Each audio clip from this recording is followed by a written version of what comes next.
Don't, please.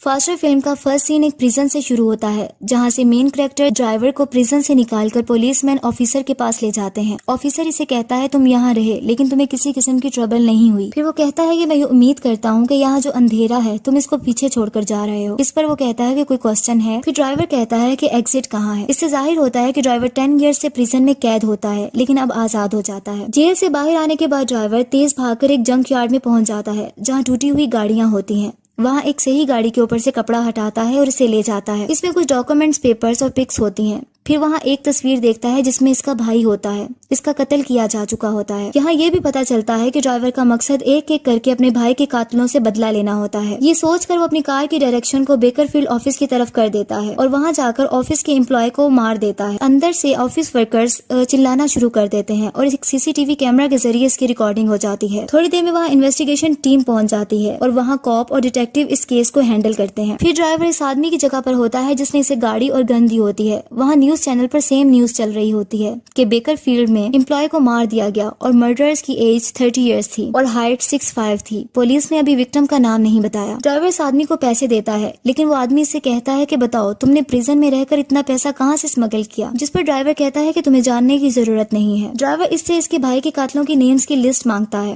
और फिर वो उससे आदमी से पैसों की और डिमांड करता है और ये कहता है कि मुझे ये लिस्ट हासिल करने में 10 इयर्स लगे हैं। ड्राइवर हाइपर हो जाता है और वो आदमी डर कर नेम लिस्ट को ड्राइवर को दे देता है। घर दिखाया जाता है जहाँ एक न्यू कैरेक्टर सामने आता है। वो किलर होता है। शुरू में वो एक्सरसाइज करता हुआ दिखाया जाता है। यहाँ से पता चलता है कि इसने बहुत से चैलेंजेस को एक्सेप्ट किया है और विन भी किया होता है। वहाँ इसकी दोस्त लिली भी होती है। किलर इसको कहता है कि मूव ऑन करने का टाइम है। इसके बाद किलर को कॉल आती है और इसे कहा जाता है कि तुम्हारे लिए एक क्लाइंट है, क्योंकि तुम चैलेंजेस को पसंद करते हो। तुम्हें लोकेशन के बारे में बता दिया जाएगा। ये क्लाइंट सोचता है कि वो टारगेट इसके पीछे है और इसे मारना चाहता है और वो कहता है कि काम जितनी जल्दी हो सके करो। ये इस किलर को ड्राइवर का कत्ल करने के लिए कहा जाता है और इसके बाद ड्राइवर की पिक किलर के मोबाइल में भेज दी जाती है। किलर अपनी गन्स को लेकर अपनी गाड़ी में चला जाता है। ड्राइवर को दिखाया जाता है कि ड्राइवर लिस्ट में लिखे हुए नाम को, जो कि टिसन ओल्ड मैन होता है, उसकी तरफ जाता है और उसकी बिल्डिंग पे पास जाकर गाड़ी को रोक देता है, जबकि किलर भी लोकेशन को आइडेंटिफाई करके वहाँ पहुँच जाता है। जैसे ही किलर ड्राइवर को अंदर जाता देखता है तो वो भी इसका पीछा करता है। ड्राइवर अपने भाई की डेथ का जहन मिलाकर शदीद गुस्से में आ जाता है और अपने गन के साथ रूम में एंटर होकर इस बूढ़े आदमी टिसन के फोरहेड पर गोली मारकर इसका भी कत्ल कर देता है। किलर वहाँ पहुँचते ही ड्राइवर पर गोली चलाने लगता है कि एक छोटी सी बच्ची सामने आ जाती है। ड्राइवर इस बच्ची की वजह से परेशान हो जाता है, लेकिन इसकी जान बचाने के लिए इसे एक तरफ पुश कर देता है और इसके बाद किलर पर फायरिंग शुरू कर देता है और जल्दी से गाड़ी में निकल जाता है। किलर उसे नहीं मार सकता। उसी तरह फीमेल डिटेक्टिव और कॉप को ओल्ड वीडियो दिखाती है जिसमें शूटर ड्राइवर के भाई का मर्डर किया गया होता है। अब ये दोनों ड्राइवर के पास को डिस्कवर करते हैं और इन्हें पता चलता है कि ड्राइवर के साथ धोखा हुआ था और ये अकेला है, इसका कोई गैंग नहीं है। इसके बाद बैंक रॉबरी की वीडियो दिखाई जाती है कि कैसे ड्राइवर के भाई ने बैंक रॉबरी के बाद अपने साथियों को ड्राइवर की गाड़ी में बिठा लिया था। उसके बाद दूसरे गैंग ने इसे पकड़ लिया था और तो दूसरे गैंग ने इनसे पैसे मांगे थे और पैसों का पूछा था। ड्राइवर इनसे रिक्वेस्ट करता है कि तुम मेरे भाई को शूट नहीं करो। ड्राइवर का भाई इसको कहता रहता है कि इन्हें कुछ नहीं बताना, लेकिन ड्राइवर अपने भाई की फिक्र करते हुए बता देता है कि पैसा किचन के फ्लोरबोर्ड के नीचे है। इसके बावजूद ड्राइवर के भाई की गर्दन को काट कर कत्ल कर दिया जाता है। ड्राइवर जोर जोर से नो कहकर चिल्लाता है, लेकिन कुछ नहीं कर पाता। इसका भाई इसके सामने जान दे देता है, जबकि इनमें से ओल्ड मैन टिसन वीडियो बनाता है और उसको कहता है कि स्माइल करो कैमरा के सामने। ड्राइवर से गुस्से में कहता है कि मैं तुम सबको मार दूंगा। डिटेक्टिव कहती है कि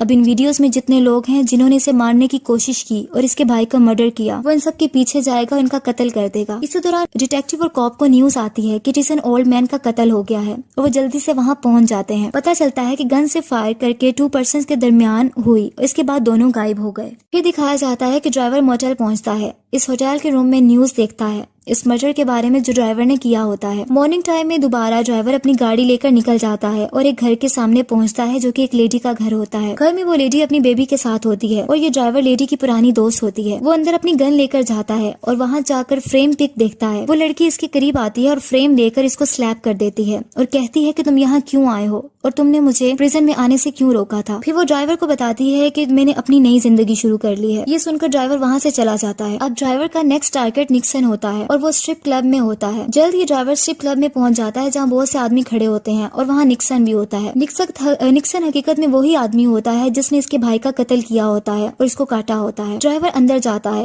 और वो गन लेकर नहीं जा पाता क्योंकि चेकिंग करके अंदर जाने दिया जाता है। ड्राइवर अंदर जाकर वहाँ से एक स्क्रू ड्राइवर जैसा टूल लेता है और वहाँ पहुँच जाता है जहाँ निक्सन होता है और निक्सन इसे देखकर कहता है मैं एक्सपेक्ट कर रहा था कि तुम यहाँ आओगे। वो आदमी ड्राइवर को देखकर पहले डर जाता है लेकिन अपना नाइफ फिर निकाल लेता है ताकि ड्राइवर को मार सके। दोनों की फाइट शुरू हो जाती है। इसके बाद ड्राइवर अपने टूल को इसमें स्टैब कर देता है जिससे वो बहुत ज्यादा जख्मी हो जाता है। ड्राइवर को लगता है कि निक्सन मर गया है लेकिन अभी भी निक्सन जिंदा होता है। ड्राइवर के जाने के बाद इसको हॉस्पिटल ले जाते हैं। नेक्स्ट डे दिखाया जाता है कि किलर अपने मिशन पर जबकि डिटेक्टिव और कॉप अपने मिशन पर निकल जाते हैं। कॉप अपनी पार्टनर डिटेक्टिव को कॉल करता है जो इसे बताती है कि हमारे दोनों विक्टिम्स पहले ही मालूमात रखते हैं और कहती है कि मुझे तुम्हारा फॉलो अप चाहिए। कॉप कहता है कि क्या तुमने सुना है कि निक्सन को स्टैब कर दिया गया है। फिर कॉप हॉस्पिटल में सर्जरी वाली जगह पर पहुंच जाता है जहाँ वह इंजर्ड निक्सन होता है। दूसरी तरफ किलर को ये पता चलता है कि तुम्हें ड्राइवर हॉस्पिटल में मिल सकता है क्योंकि इसका थर्ड विक्टिम हिट करने से बच गया है। ड्राइवर इसको खत्म करने वहाँ जाएगा और ऐसा ही होता है। ड्राइवर हॉस्पिटल पहुंच जाता है जहाँ इसके भाई का कातिल होता है। वहाँ स्पेशल केयर यूनिट में जाकर जहाँ इस आदमी का ऑपरेट किया जा रहा होता है अंदर चला जाता है। नर्सिस और डॉक्टर्स डर जाते हैं। ड्राइवर अपनी गन निकाल लेता है और इस आदमी पर फायरिंग शुरू करके इसे जान से मार देता है और वहाँ से निकल जाता है। गन की आवाज सुनकर वहाँ के सब लोग डिस्पर्स हो जाते हैं और वहाँ कॉप अलर्ट हो जाता है और अपनी गन लेकर इसके पीछे जाता है और आखिर इस पर फायरिंग शुरू कर देता है। बहुत ज्यादा फायरिंग होती है। ड्राइवर अपना डिफेंड करता है लेकिन कॉप आगे बढ़ता है कि अचानक ड्राइवर सामने आकर गन दिखाता है। डर से कॉप की गन नीचे गिर जाती है और वो घुटनों के बल बैठ जाता है और आंखें बंद कर लेता है। लेकिन ड्राइवर इस पर गन नहीं चलाता क्योंकि वो उसका बैज देख लेता है क्योंकि इसके प्लान का ये पार्ट नहीं होता। जबकि वो कॉप आंखें खोलता है तो वहाँ ड्राइवर नहीं होता, वो जा चुका होता है। ड्राइवर जल्दी से अपनी गाड़ी में स्पीड से चला जाता है। फिर पता चलता है कि किलर इसका पीछा कर रहा है। ड्राइवर का पीछा होता है और किलर अपनी कार में बहुत स्पीड से इस कार का पीछा करता है। आखिर दोनों कार्स एक जगह रुक जाती हैं। ड्राइवर किलर की कार व्हील पर फायर कर देता है जबकि किलर ड्राइवर पर फायर करता है जिससे इसकी नेक पर बुलेट लग जाती है और खून बहता है। ड्राइवर जल्दी से अपनी कार को स्पीड से ले जाता है। किलर को कॉल आती है जिसमें एक आदमी कहता है कि क्लाइंट ये काम करने जल्दी चाहता था और ये चाहता है कि तुम अगर ये नहीं करना चाहते तो नहीं करो। जिस पर किलर कहता है कि नहीं, मैं ये काम करना चाहता हूँ। अब ड्राइवर को शूट किया जा चुका होता है गर्दन पर, उसका खून बह रहा होता है। वो इस जख्म के साथ एक घर में पहुंचता है जो कि इसकी मदर का घर होता है और वहाँ अपने फादर को तलाश करता है। फिर उसे पता चलता है कि 3 या 4 साल पहले ही इसका फादर मर चुका है। उसके बाद वो उसकी मदर जो इसकी माँ होती है वो इसकी नेक पर गन शॉट के वन पर स्टिच करती है और पूछती है कि तुम प्रिजन से कब बाहर आए हो, जिस पर ड्राइवर बताता है कपल ऑफ डेज। उसके बाद ये भी बताया जाता है ड्राइवर यहाँ अपने फादर का कत्ल करने आता है। इसकी माँ कहती है कि अगर तुम सोच सकते हो कि एक बाप अपने बेटे का मर्डर करवा सकता है, वो तुम्हारे भाई से बहुत प्यार करता था और ये सच है, तुम्हारी गलती भी नहीं। मैं सॉरी करती हूँ कि मैं तुम्हें प्रोटेक्ट नहीं कर सकी। और वो रोने लगती है। फिर ड्राइवर कहता है कि मेरा भाई सिर्फ अकेला था जो मेरा ख्याल रखता था। इसकी मदर कहती है कि फिर इसने तुम्हें इस काम में क्यों डाला, तुमको इसका हिस्सा क्यों बने। ड्राइवर कहता है कि जब इसका ड्राइवर गिर गया, मैं अपनी मर्जी से गया, इसने इस गलत लोगों से पैसे लिए हुए थे, उसे मेरी जरूरत थी। ये कहकर वो चला जाता है। नेक्स्ट डे ड्राइवर अपनी गाड़ी रोड साइड पर रोक लेता है और रेडियो सुनता है जिसमें एक आदमी बोल रहा होता है कि नफरत तुम्हारे गर्दन के इर्द गिर्द एक चेन की तरह है जो तुम्हें वहाँ ले जाती है जहाँ तुम नहीं जाना चाहते। ये तुम्हें अंधेरों और तन्हाइयों में ले जाती है। तुम इस नफरत के गुलाम बन जाते हो और ये सिर्फ तुम्हें तुम्हारी बर्बादी की तरफ ले जाती है। तुम्हें लाजमी इससे आजाद होना है। अब पता चलता है कि आखिरी आदमी ट्रैवलिंग एवेंजलिस्ट अलेक्जेंडर होता है। ड्राइवर इसको रेडियो में सुनता है और वो जहाँ सरमन दे रहा होता है वहाँ पहुँच जाता है। जहाँ वो जाता है, एवेंजलिस्ट इसे देखता है और उसे पहचान लेता है। एवेंजलिस्ट और ड्राइवर ओपन एरिया में आ जाते हैं और एक दूसरे से बात करते हैं। एवेंजलिस्ट बताता है, उसको हकीकत बताने लगता है और कहता है कि जहाँ तुम्हारे भाई का मर्डर हुआ था, बस मैं डोर को गार्ड कर रहा था, लेकिन जब इन्होंने इस लड़के का गला काटा तो मैं नो कहकर चिल्लाया था। ड्राइवर कहता है जिस लड़के को इन्होंने मारा था वो मेरा भाई था। वो आदमी कहता है कि मैं इसको वापस नहीं ला सकता, लेकिन दिल में मेरे बहुत अफसोस है। फिर वो कहता है मैंने अपनी जिंदगी में क्रिएटर के लिए वक्फ कर दी है। मैं जानता हूँ कि शैतान ने तुम्हारे दिल को ट्विस्ट कर दिया है बदले से और नफरत से। फिर वो कहता है कि क्रिएटर मेहरबान है, वो तुम्हारी रूह में देख सकता है। ड्राइवर कहता है कि तुम्हारा सरमन ओवर हो गया। सरमनर जो इवेंजलिस्ट होता है वो इससे माफी मांगता है, लेकिन ड्राइवर कहता है कि मैं माफ नहीं कर सकता।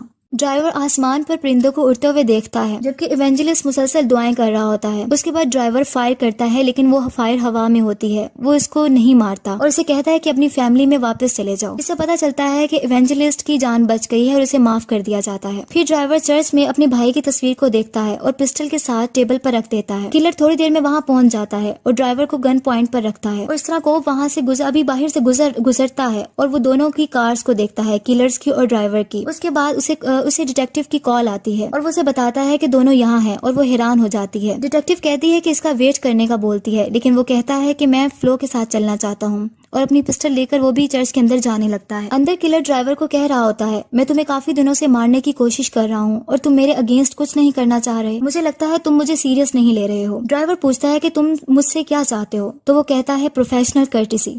वो कहता है कि तुम गन उठाओ ताकि हम टेस्ट ऑफ स्किल कर सकें, लेकिन ड्राइवर मना कर देता है। ड्राइवर कहता है तुम्हें इश्यूज हैं। किलर इसे ड्राइवर की गन को उठाता है और उसे मारने लगता है और ये बात करता है, जिसने मुझे हायर किया है वो अभी तक जिंदा है। तुम बात करते हो और तुम समझते हो कि तुमने अपना काम कर दिया है। उसी दौरान कॉप वहाँ पहुंच जाता है और किलर को ड्रॉप द गन बोलता है और ये भी बोलता है कि हिलना नहीं। इसी तरह किलर पिस्टल चेयर पर रख देता है, लेकिन कॉप ड्राइवर की हेड पर शूट कर देता है। किलर कॉप को कहता है तुम वो आदमी हो जिसने मुझे हायर किया था ड्राइवर को मारने के लिए, और तुमने मुझे क्यों हायर किया था। कॉप कहता है जब तुम इसको नहीं मारा तो मैं इन्वॉल्व हो गया इससे कि वो मेरे पास आता और मुझे मार देता। किलर कहता है तुम तो इसकी लिस्ट में थे ही नहीं। इस पर वो कॉप कहता है कि मुझे पता है, जब इसने मुझे हॉस्पिटल में देखा था तो इसने मुझे नहीं मारा था। फिर वो बताता है कि इसके भाई की दोस्त ही थी जो मुझ तक इन्फॉर्मेशन पहुंचा रही थी और वो मेरी वाइफ है। ये वही आदमी होता है जिसने पहले भी ड्राइवर के हेड पर शूट किया होता है। किलर बाहर चला जाता है। जब उसको पैसे दिए जाने लगते हैं कॉप की तरफ से तो किलर नहीं लेता और कहता है कि मुझे दोबारा कॉन्टेक्ट करने की कोशिश नहीं करना और चला जाता है। इसी तरह डिटेक्टिव इस लिस्ट को देखती है जिसमें मर्डर्स के नाम होते हैं और तस्वीरें होती हैं।